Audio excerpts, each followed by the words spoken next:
Salve, salve família, aqui quem fala é o Lutz do canal Cortes Podcast e no meu primeiro mês monetizado eu já fiz $3.000 só seguindo o que esse cara fala no curso dele. Então se você quer ganhar dinheiro com internet e YouTube sem nem precisar aparecer, confere o primeiro link na descrição. Então. Quando é que tu descobriu que existiam esses grupos, que existia a Nova Ordem Mundial? Cara, olha, eu estudo isso... Quando eu era adolescente, eu lia um pouco mais dessas coisas sobre Atlântida, sobre civilizações perdidas. Eu lembro que eu comprei um livro quando eu tinha uns 12 anos também, do David Childress, um autor americano, que era isso, era As Civilizações Perdidas da América do Sul. Né? Então eu já me interessava disso, mas eu ainda não sabia exatamente sobre essa questão de tecnocracia, né? O que é tecnocracia? Quais são esses órgãos que existem, por exemplo, como o Fórum Econômico Mundial, qual que é a agenda deles? O Clube de Roma, a Comissão Trilateral, né?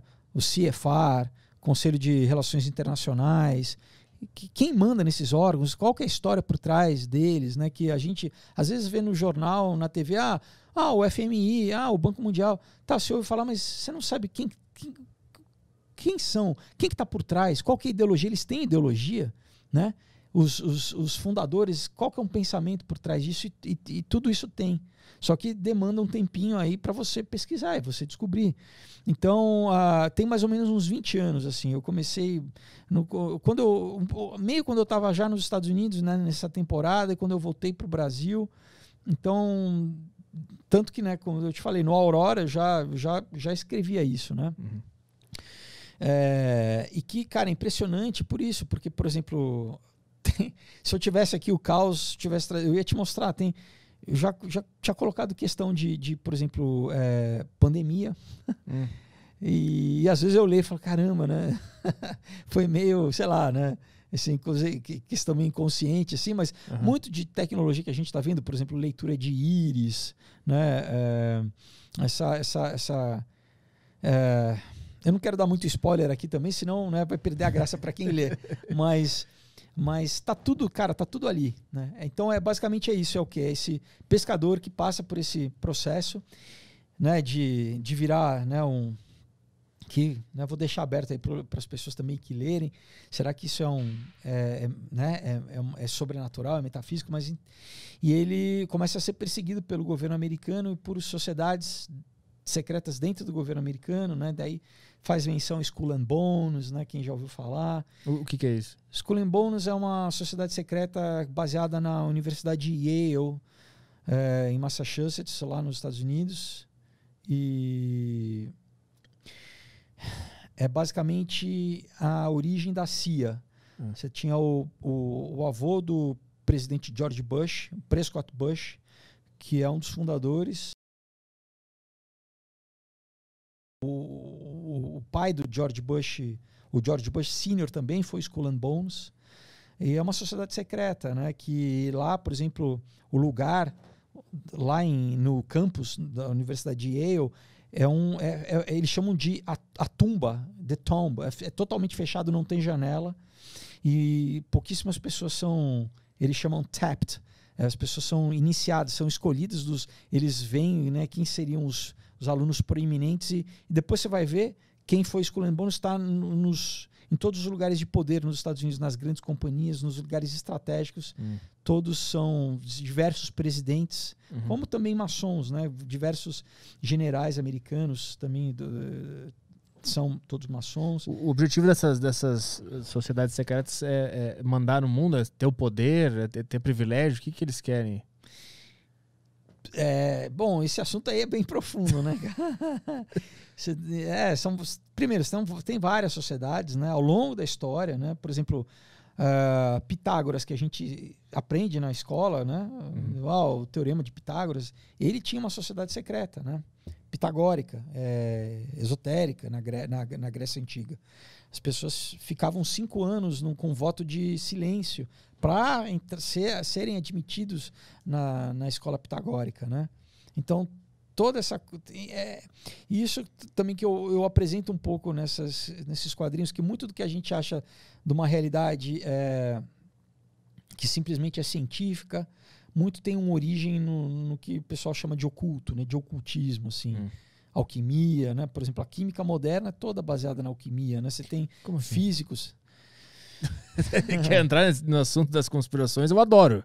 Por mim a gente vai de cabeça. Então, mas é que tudo isso, né, a gente tem que destrinchar. Por exemplo, você tem grandes no sentido, né, de pessoas dentro desse universo famosas, como Paracelso, né, Robert Fludd, né, que todos eram alquimistas e que nesse momento da transição, né, da Renascença, que foram legitimizando isso que antigamente era simplesmente magia, ocultismo, e foram dando uma linguagem mais científica, e aí oficializou isso realmente no iluminismo, né?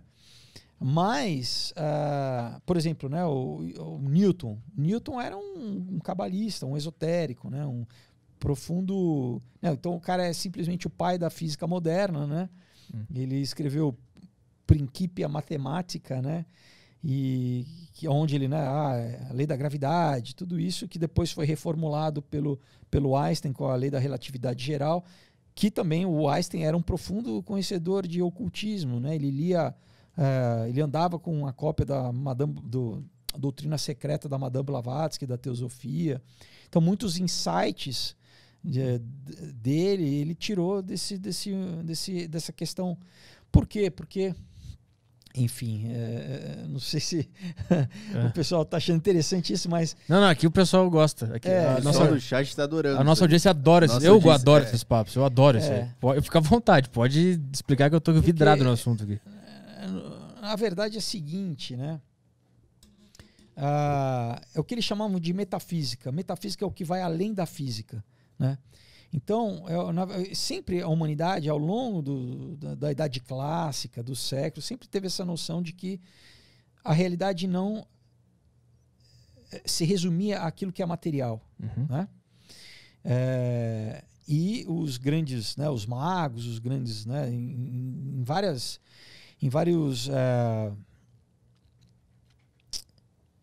várias idades clássicas, vamos dizer assim, ou reinos, por exemplo, você tem desde do Império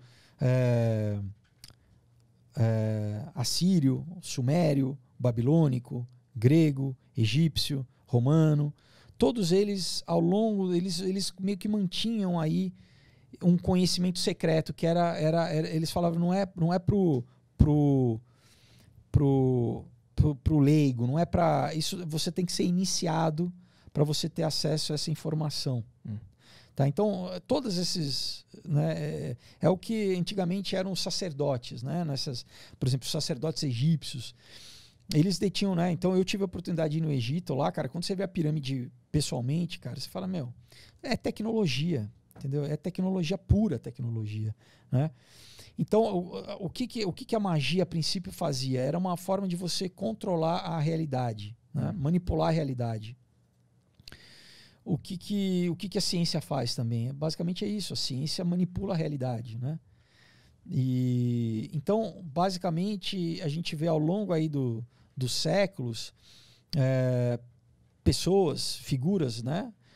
Como, né, eu citei alguns, ou como, por exemplo, Francis Bacon, né? E muitos filósofos também mais conhecidos, Voltaire, né? Kant.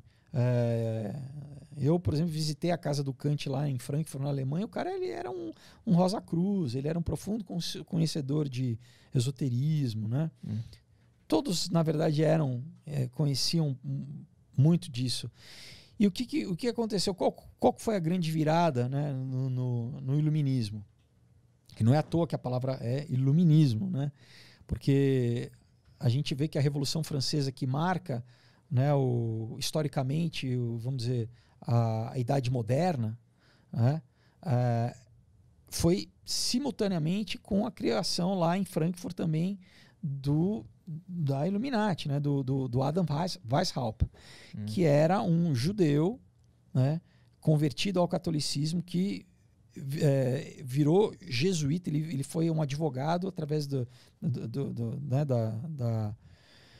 da organização jesuíta, que por si só né, nasceu lá na Espanha 2 séculos antes, com o Inácio de Loyola, que eram chamados alumbrados, que são iluminados. Sempre essa questão de ser iluminado, de ter uma revelação. Enfim, ele também tem a história de como ele recebeu essa revelação de uma entidade sobrenatural, né? E ele teve dinheiro, né, dos Rothschild. Na época, o patriarca, né, que era lá em Frankfurt. Na verdade, o nome não é nem Rothschild, o nome é Bauer, o sobrenome. Rothschild é porque ele tinha uma casa de penhores que tinha era um escudo vermelho. Então, em alemão, isso quer dizer escudo vermelho. E eles acabaram adotando como nome da família. Uhum. E é basicamente isso, cara. Como a gente... Bom, basicamente é isso. Como ao longo do tempo a gente consegue dominar o mundo, cara. Então, por exemplo, eles depois da família Rothschild, né? Porque o patriarca, ele tinha 5 filhos. Ele mandou um filho para cada capital europeia, né? Milão, Londres, Paris, Amsterdã, Milão e Madrid, se eu não me engano, né? E eles foram responsáveis por dominar na época ainda não tinha banco, né, central, mas dominar a economia dos países. Né? Então, por exemplo, desde isso, né, desde das guerras napoleônicas, eles usam conflito para conduzir a sociedade onde eles querem. A história de criar o caos para trazer a ordem, né? A gente cria o problema para oferecer a solução, mas como a gente quer, a nossa solução. Então, você conduz, né, o que o Hegel chamou da dialética hegeliana, né? Que é isso, tese, antítese, para chegar numa síntese, né? Então é isso, a gente cria uma dificuldade para vender solução, mas só que essa solução vai conduzir a sociedade para onde a gente quer conduzir.